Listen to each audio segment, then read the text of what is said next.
ഒരു വീട്ടിൽ ഫംഗ്ഷൻ നടക്കുന്ന ടൈമിൽ അവിടുത്തെ മൂത്ത കുട്ടി ശ്രേയ ഹൈഡ് ആൻഡ് സീക്ക് കളിക്കുവാണ്. അവളെ ആരും കണ്ടുപിടിക്കാതിരിക്കാൻ വേണ്ടി അവൾ വീട്ടിന് തൊട്ടടുത്തുള്ള ഒരു ശ്മശാനത്തിലാണ് പോയി ഒളിക്കുന്നത്. അവളെ കൂടാതെ 3 കുട്ടികൾ കൂടിയുണ്ട് ആ വീട്ടിൽ. ശ്രുതി, മൽഹാർ, പിന്നെ ഒരു ചെറിയ കുഞ്ഞും. കുറെ ടൈമായിട്ടും ശ്രേയയെ കാണാത്തത് കൊണ്ട് എല്ലാവരും അന്വേഷിച്ചിറങ്ങുവാണ്. പക്ഷേ അവളെ കണ്ടു കിട്ടൂല. പിറ്റേന്ന് രാവിലെ ആ ശ്മശാനത്തിൽ നിന്ന് അവളുടെ ബോഡി കിട്ടും. ആരോ പാറക്കല്ല് വെച്ച് തലയ്ക്ക് അടിച്ചു കൊന്നിരിക്കുകയാണ്. പോലീസ് വന്ന് അന്വേഷണം സ്റ്റാർട്ട് ചെയ്യും.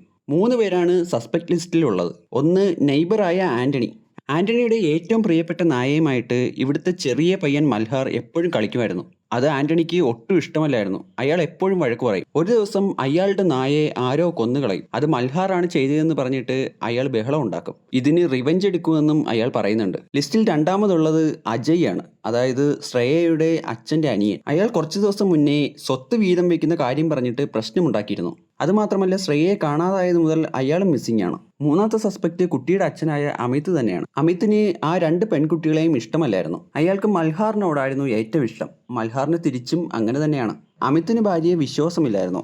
ആ 2 പെൺകുട്ടികൾ അയാളുടേതല്ലെന്നും നൈബറായ ആന്റണിക്ക് ജനിച്ചതാണെന്നും പറഞ്ഞ് എപ്പോഴും ഭാര്യയുമായി വഴക്കുണ്ടാക്കിക്കൊണ്ടിരുന്നു. പോലീസ് ആദ്യം തന്നെ കാണാതായ അജയിനെ കണ്ടുപിടിക്കും. എന്നിട്ട് അജയിനെയും ആന്റണീനെയും ചോദ്യം ചെയ്യും.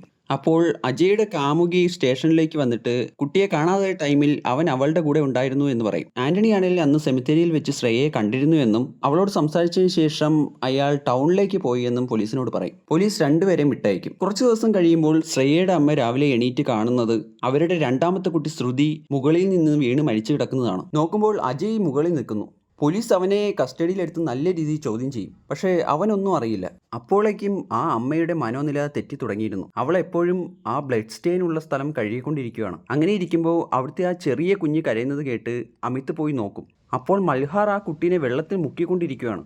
ചോദിക്കുമ്പോൾ അവൻ പറയും കുളിപ്പിക്കാൻ നോക്കിയതാണെന്ന്. അമിത്തിന് എന്തോ ഒരു ഡൗട്ട് തോന്നിയിട്ട് അമിത് മൽഹാറിനെ പിടിച്ചുകൊണ്ടുപോയി നല്ല രീതിയിൽ പേടിപ്പിച്ച് ചോദ്യം ചെയ്യും. അപ്പോൾ അവൻ പറയും അവൻ ആ കൊച്ചുകുട്ടിയെ കൊല്ലാൻ നോക്കിയതാണെന്ന്. മാത്രമല്ല ആ 2 പെൺകുട്ടികളെയും കൊന്നതും അവനാണെന്ന്. ആ പെൺകുട്ടികളുടെ പേരും പറഞ്ഞ് അച്ഛനും അമ്മയും വഴക്കുണ്ടാക്കുന്നത് കൊണ്ടാണ് അവൻ കൊന്നതെന്നും പറയും. അമിത്തിന് എന്ത് ചെയ്യണമെന്നറിയാതെ വട്ടുപിടിക്കും. അമിത് പെട്ടെന്ന് പോയി വീട്ടിലെ കത്തിയും മറ്റ് സാധനങ്ങളും ഒക്കെ മാറ്റിവെക്കും. എന്നിട്ട് അവൻ എപ്പോഴും മൽഹാറിനെ കൂടെ കൊണ്ട് നടക്കും. അവൻ വേറെ ആരെങ്കിലും കൊല്ലുമോ എന്നുള്ള പേടിയാണ് അമിത്തിന്. അങ്ങനെ ഇരിക്കുമ്പോൾ നൈബറായ ആന്റണിയും ഫാമിലിയും അമിത്തിനെ വന്ന് കണ്ട് സോറിയൊക്കെ പറയും. ആ ടൈമിൽ മൽഹാർ ആന്റണിയുടെ കുട്ടീനെയും കൊണ്ട് വീട്ടിനകത്തേക്ക് പോകും. സംശയം തോന്നിയ അമിത് പെട്ടെന്ന് അവിടേക്ക് ഓടി വന്ന് ആ കുട്ടീനെ എടുത്ത് ആന്റണിയുടെ കൊടുത്തിട്ട് വേഗം പൊയ്ക്കോളാൻ പറയും. പിറ്റേ ദിവസം ആന്റണിയുടെ വൈഫ് നോക്കുമ്പോൾ ആ കൊച്ചു കുട്ടി അവിടെ മരിച്ചു കിടക്കുകയാണ്.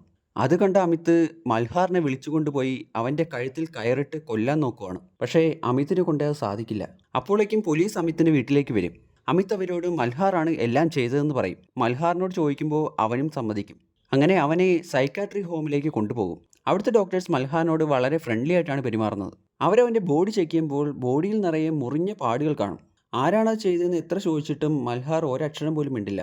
അവരവനെ ക്ലോസ് ആയിട്ട് വാച്ച് ചെയ്യാൻ തുടങ്ങും. പയ്യെ പയ്യെ അവൻ അവിടെ കംഫർട്ടബിൾ ആവാൻ തുടങ്ങും. അമിത് ഒരു ദിവസം മൽഹാറിനെ കാണാൻ വരും. പക്ഷേ മൽഹാർ കാണാൻ കൂട്ടാക്കില്ല. അവൻ വളരെ അബ്നോർമലായിട്ട് ബിഹേവ് ചെയ്യും. ഡോക്ടർ ഒരു ദിവസം മൽഹാറിന് പടം വരയ്ക്കാൻ വേണ്ടി പേപ്പേഴ്സ് കൊടുക്കും. അവൻ ആദ്യം കുറേ പടങ്ങൾ വരച്ചിട്ട് എല്ലാം കൊണ്ടുപോയി ഡസ്റ്റ്ബിന്നിലിടും. ഡോക്ടേഴ്സ് അതെല്ലാം എടുത്ത് ചെക്ക് ചെയ്യുമ്പോൾ അവർ ഞെട്ടിപ്പോകും. ഡോക്ടർ ആ ഡ്രോയിങ്സ് എല്ലാം പോലീസിനെ കാണിക്കും. അതിൽ അമിത് ആ കുട്ടികളെ എല്ലാം കൊല്ലുന്നതായിട്ടാണ് വരച്ചേക്കുന്നത്. പോലീസ് ആന്റണീനെയും അമിതിൻ്റെ വൈഫിനെയും വിളിച്ച് ഡ്രോയിങ്സ് കാണിച്ചിട്ട് ചോദിക്കുമ്പോൾ അവർക്കും തോന്നും അമിതാണ് ഇതെല്ലാം ചെയ്തതെന്ന്. അങ്ങനെ പോലീസ് അമിതിനെ അറസ്റ്റ് ചെയ്യും. എന്നിട്ട് മൽഹാറിനെ വീട്ടിലേക്ക് തിരിച്ചുവിടും. എന്നാൽ ശരിക്കും ഇവരെല്ലാം കൊന്നത് മൽഹാർ തന്നെയാണ്. അവന് സ്കിറ്റ്സോഫ്രെനിയ എന്നൊരു മെന്റൽ കണ്ടീഷനാണ്. ഈ കണ്ടീഷനിലുള്ളവർ വളരെ കണ്ണിങ് ആയിരിക്കും. അന്വേഷണം അവൻ്റെ അച്ഛനിലേക്ക് പോകാൻ വേണ്ടി അവൻ മനഃപൂർവ്വം ഉണ്ടാക്കിയതാണ് ആ മുറിവുകൾ, അതുപോലെ തന്നെ ആ ഡ്രോയിങ്ങും. വീട്ടിൽ തിരിച്ചെത്തിയ മൽഹാർ ആ വീട്ടിലെ ആ ചെറിയ കുഞ്ഞിനെ എടുത്ത് കിണറ്റിലിട്ട് കൊല്ലും. അത് അവൻ്റെ അമ്മ കാണുകയും ചെയ്യും. അതോടെയാണ് അവർക്കെല്ലാം മനസ്സിലാകുന്നത് മൽഹാറാണ് ശരിക്കുമുള്ള കൊലയാളിയെന്ന്. ഈ സിനിമയുടെ പേരാണ് ബാരറ്റ് ഹൗസ്.